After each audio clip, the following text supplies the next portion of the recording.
Hello everyone, welcome back to this amazing series. I'm Aditya. In this video, we will see Nextjs and the initial project setup that we have done. So without any further ado, let's begin. Okay, so in the last video, we saw about Garchi CMS API in general, like just in nutshell. Of course, we will see in detail once we go along to the next videos and so on. But this video we will see about Nextjs. So let me open in VS Code the project we have. So I'll go directory by directory. So I'll just first close everything from here. Okay, so once you have created a project using Nextjs, so it's pretty easy to create. So if I go inside the documentation, go to docs and getting started, and all we have to do is just say npx create next app at latest. If you want a TypeScript version, just a TypeScript flag like -- TypeScript, and it will create a next app for you. Okay, once it's created, all you have to do is you will get this basic directory structure. You may not have this layouts folder because this is I have created for putting the layouts, but in case if you don't have it, like you can always create and you can put all the layouts inside that. So let's first see what we have inside the components folder. This .next folder, by the way, is a build version of your project. So it will be automatically created whenever you run npm run dev, npm run build. This is the build version of your project. So if I go to components folder, here we have our components, like simple React components created with JavaScript.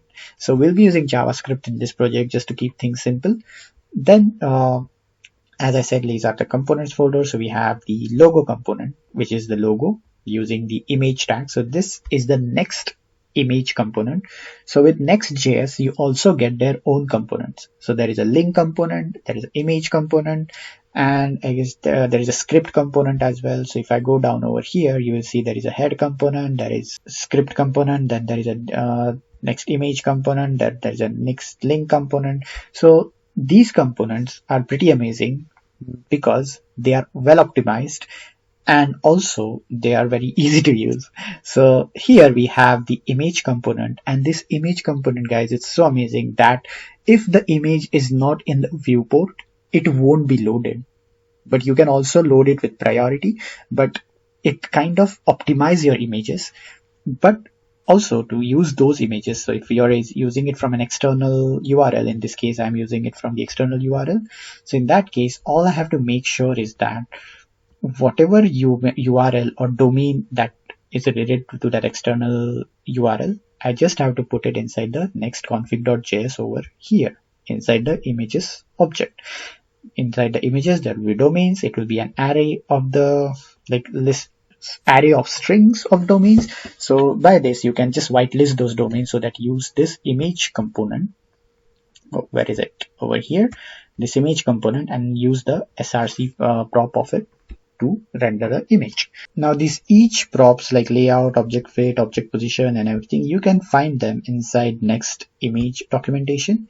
So over here, I guess we will have chance to use next images or this image for component when we render the product images. At that time, I'll explain you all these properties one by one when we use them back again. So then we have a center card. It's just the card for like a card layout. So if I go to login page over here, let's go over here. Let's go to login. So inside login, this is the card layout. So that card layout, we have a center card component. Then we have a colored layout component just to give some colored background. Now then we have a meta component. Now this component is having our head component, which is coming from the next head. Okay, we don't need this React for now, actually. Yeah, so this head component is coming from our next head. Now this component, guys, is so amazing that it allows you to write meta tags or the head tags for your web page individually. And if you have server-side rendered page, or if you have statically SSG rendered page, then these things helps a lot to boost up your SEO of the website.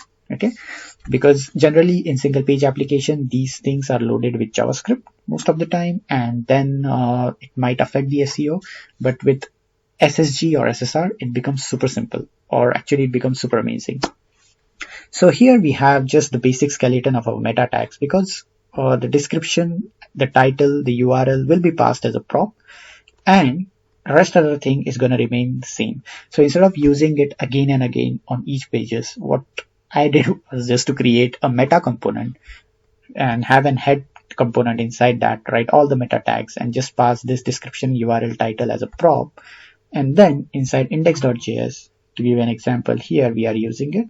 So we have the description, URL and title, and that then will be substituted over here. So then we have the menu components, just like our menu bar, then the footer component for the footer, and then we have the layouts. So the layouts folder will have all our layout. So currently we are having just one layout where we have the header, the footer, and the page content will come over here. Node modules for installing will have our all installed JavaScript packages and their dependencies as well. Then we have the pages folder. Now this folder will be responsible for routing or taking care of your routing of your web app or website. Now, unlike normal React project where you have to define the router, then you have that React router installed and you define the router and all those things, here you don't have to do all that thing. All you have to do is just inside the pages folder, just create a React component with the name of, with a lowercase name and name of the route you want. So suppose if I want login route, then I'll create login.js, which will be nothing but a simple login component over here. Same for register, simple register component. Index.js will be your root route for that URL. But if suppose I have a nested route, let's say I have localhost 3000 / users / login, then in that case I have to create a users folder and login.js will go inside that users folder. But if I want something like localhost 3000 / users, then I can either write here users.js, like create a file over here with user.js, or can have a folder here created with user's name, and inside that I can have an index.js. So index.js is the root path for each subfolder or the main pages folder. Okay. Then we have this API folder. This is an interesting folder actually, because here you can write your backend logic and serve it using Next APIs. So here you are reusing the Node.js server that comes with Next. And if I want to create a route, let's say localhost 3000 / API / hello, then I have to just create hello.js. Pretty simple.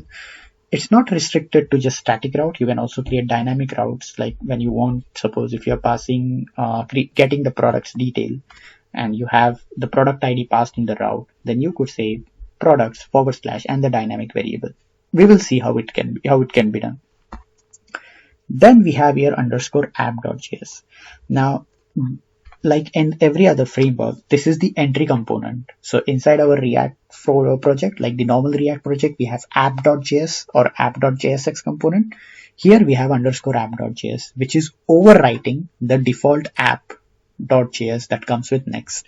So here what I'm saying is, okay, I'm having a layout, which is the dynamic layout, which is nothing but this main layout.jsx. Because after we create, let's suppose we decide to create the customer dashboard, then there will be a dashboard layout.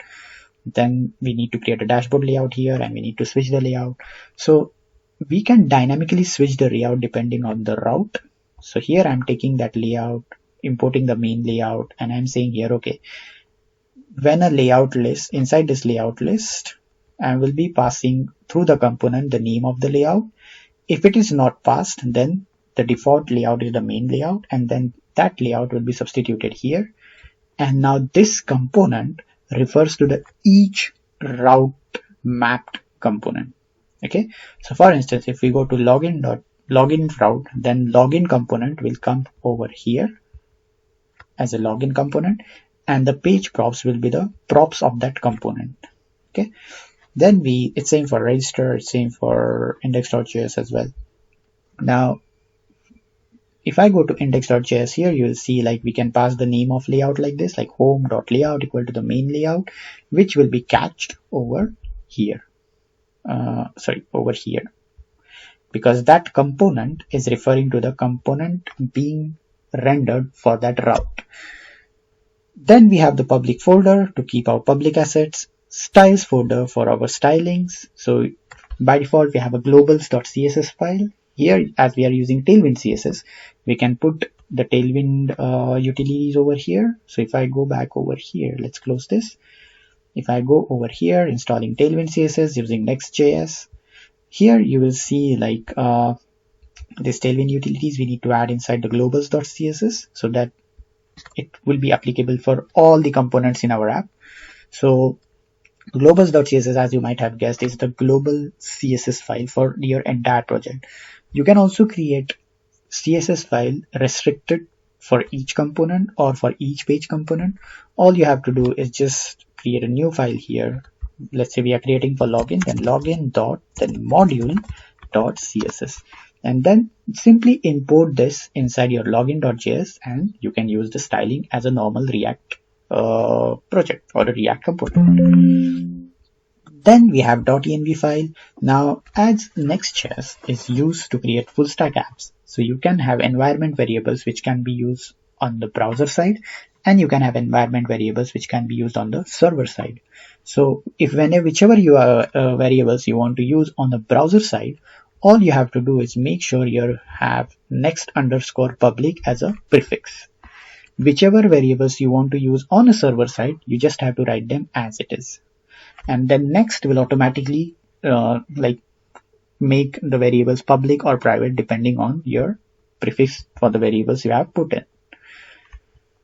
Next we have ESLint JSON, ESLint rc.json, just to keep the ESLint configurations. Then we have gitignore for GitHub when we push our code, then what files to ignore, what not to ignore, that will come in gitignore. Next config.js is the configuration file of our framework or of our project. Actually it's a Nextjs configuration file. Then we have package.json where we have the details of all the packages and some metadata about our project. postcss.config.js and tailwinds config.js, which comes with a Tailwind CSS. Make sure that when you write this content, so here if I go, it will only keep it for pages and components. But if it's not for layout, like if you don't see anything for layout, just make sure you're putting this line so that Tailwind CSS can go inside the layouts folder and just reshake or get the classes of like the Tailwind classes used inside that layout folders component. If you're creating another folder, let's say we have layouts, let's say you're creating some other XYZ folder, inside that you have React components, just make sure you add it over here in this content array so that it can reshake the CSS classes over there as well. So this is what we have as a basic setup. All that we have it on the GitHub repo over here. So that's it. This will be our starting point. So once you download this project, if you run npm run install, it will just set up everything for you, and then we will have a starting point like this. So that's all in this video. In the next video, we will start using our APIs, and then we will start creating our e-commerce web app. So see you in the next video. Till the next time, goodbye.